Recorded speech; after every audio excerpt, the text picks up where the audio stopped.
Yo, what is going on, you guys? It's Kirk here, and welcome to my first ever video back on my channel. If you guys have watched me in the past, you might know me as NextGenHero. Today I got a great gameplay for you guys on Call of Duty Cold War. Now, as you guys may know, Season 2 was released on February 24th, and this was one of my first games online since the new update. Now, I've been a little rusty, and considering I broke almost an 80 kill gameplay on this game, it's just staggering. Now, my level's a little higher than expected, but that's only because I have been grinding out a lot of zombies lately. But anyway, guys, let's go ahead and get right into the gameplay. Now, although I broke a 74 kill gameplay here, there are definitely some things I could have done better to improve myself throughout the gameplay and getting myself out of some terribly sticky situations. So the first thing I'm going to go ahead and do in this video is go ahead and go over the class setup that I have going on in this gameplay. So for this specific game that I am playing right here, I used the FAR 83 assault rifle, and this was most commonly known as the Galil from Black Ops 1. This gun is really great with mid-range and long-range gun battles, dealing significant damage with the firepower, and maintaining target with the high accuracy that this weapon has. Now we're going to go ahead and go over some of the attachments that I have for this weapon. And for this specific class, I use 5 attachments. So for the first attachments, we have the mill stop reflex. And this really just gives you more magnification to really see and stay on target with the enemy. If you choose not to use an optic on this gun, that is totally okay too. Because this weapon does have a pretty clear iron sight to it, so you don't really have to worry too much about there. For the next attachment right here, we got the Muzzle Brake, and this is really great with giving you some extra vertical recoil on the weapon.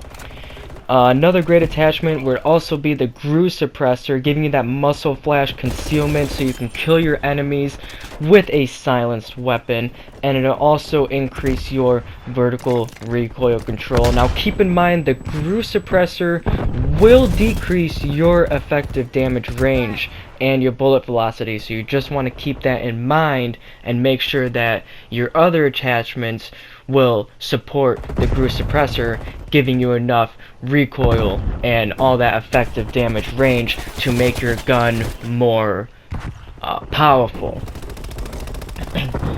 And the next attachment I have equipped for this weapon is the Foregrip. Now the Foregrip is really great for giving you more horizontal recoil control.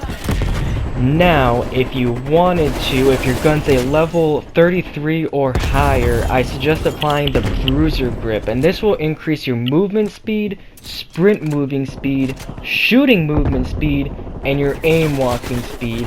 And this is really great for getting out of all those sticky situations. If you need to really move fast, slide fast, sprint fast, get yourself out of any of those sticky situations in any way, shape, or form. Now the next attachment I'm running is the Speed Tape, which allows your aim down sight to increase by 10%. And last but not least, we got the Wire Stock to increase your sprint to fire time in mid to close range gunfights. Now for the secondaries right here, as you guys can probably see from the gameplay, I did use a Diamante, and I am using the Deciding Factor Diamante, which I believe is either a epic or a legendary gun that you get from the battle pass.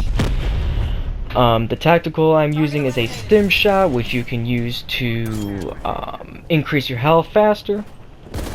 And the lethal I'm using is a Semtex, so you can stick those grenades onto a wall or even an enemy, get a nice explosion there.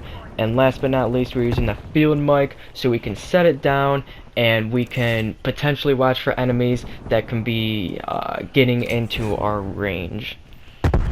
Now the perks that I'm running for this class is Paranoia, Tactical Mask, Scavenger, Gearhead, Gun-Ho, and Cold-Blooded, all making it possible with the perk greed wildcard. Now real fast in this video, I just want to talk about my opinions about Call of Duty Cold War. Now I really do think Call of Duty Cold War is a great game. I like how we have maintained a boots on the ground concept, and I like that I liked how we're not in a futuristic setting as well, and I really hope that Call of Duty is going to implement those features within their upcoming games. Now what I also like is that Cold War is going through towards a different route, is what I should say. In past Call of Duties, we have never seen seasons throughout a Call of Duty, and having new seasons every month or so is really something new. Being able to level up your tiers, get new rewards for playing the game. Although I really don't agree with Cold War resetting its stats at the end of each season. With past Call of Duty games, you have a sense of accomplishment whenever you reach, let's say a max prestige or level 1000. You feel a sense of accomplishment. And yeah, you might be keeping your diamond, your gold, your dark ether, your dark matter, and all that stuff like that. But what doesn't stay is your rank, and I feel like your rank is what really, it's what made Call of Duty, in my opinion, because if you got to max prestige, you have succeeded. You have pretty much, beat multiplayer right there by, reaching that max prestige or reaching that level 1000. I feel like that ranks should just, stay the same. You should, keep that sense of accomplishment, and ranks should not be reset towards the end of each season whatsoever. Now, although Call of Duty Cold War is a great game, there are still some issues that they really need to fix, such as the matchmaking. The matchmaking in this game is outrageous. You sit there and you can go into a lobby, and for this gameplay example, I did well. I had a really great KD. I did well this game.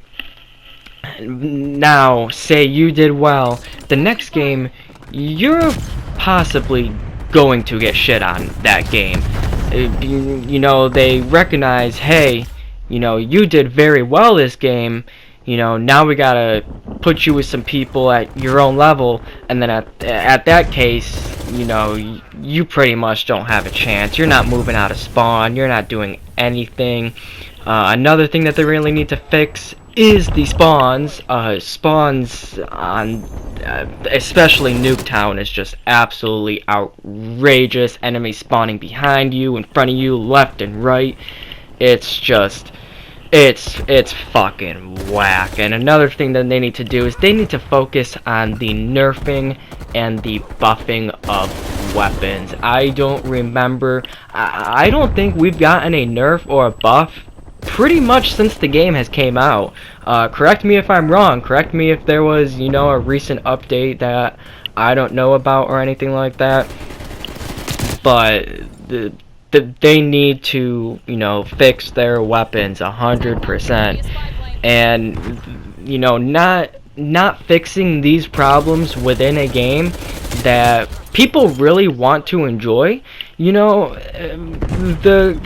The Call of Duty or gaming community in a whole, I should say, is going to get very pissed at the creators of these games that are just,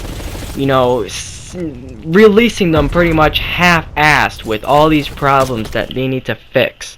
And, if these problems aren't heard throughout the community, especially the Call of Duty community, then the community grows very angry when, you know, the voices aren't heard, and people are gonna want to continue to play Call of Duty Cold War anymore.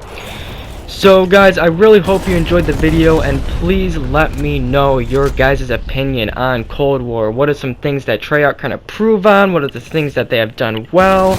If you guys want to see more content, make sure you leave a like and subscribe and turn those post notifications on for more content, and I hope you guys have a great rest of your day. Peace out. There's no winning this. The conflict, exit hot zone. There's no way to turn this around. Fall back.